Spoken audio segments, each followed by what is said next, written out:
I grew up in a mansion that never felt like home. After my parents died when I was 6, my uncle and his wife took me in. They told everyone they were doing something noble, saving a poor orphan. But inside those walls, I wasn't family. I was the maid who just happened to share their last name. My cousin, Claire, got everything. Love, gifts, praise. I got chores.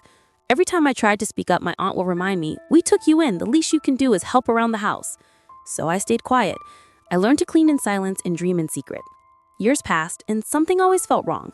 My father wasn't core. I remembered the offices, the company meetings, the smell of his cologne when he'd come home late from work. He built something big, something that somehow vanished the moment he died. When I turned 20, I started digging. Late nights in the study, old boxes, hidden files.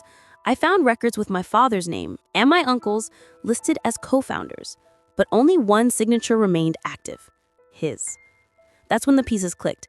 My father owned 85% of the company. My uncle was just the caretaker until I came of age. The documents were clear. If both parents die before the child turns 21, guardianship and assets pass temporarily to the brother until the child reaches legal age. I remember staring at those words, feeling my heart stop.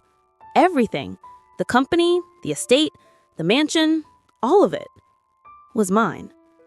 And suddenly, everything made sense. The control, the silence, the way my uncle kept me small. Because he knew this day would come. From that moment on, I pretended nothing had changed. I smiled at him over breakfast, called him uncle as if I already knew he was living off my inheritance. Meanwhile, I gathered proof, real, undeniable proof of his corruption and theft. Then, a few days before my 21st birthday, I heard him on the phone. His voice, low, tense, terrified.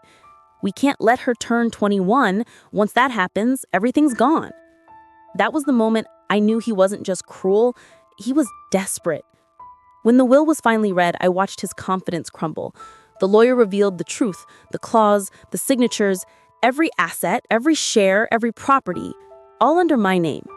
He begged for forgiveness. Claire cried. My aunt couldn't even look at me. And as I stood there, I realized revenge would be too easy. I said, "They made me live like a maid. Now they want mercy from the person they tried to erase." I still don't know what I'll do with them, but one thing's for sure, the forgotten child finally took back what was hers.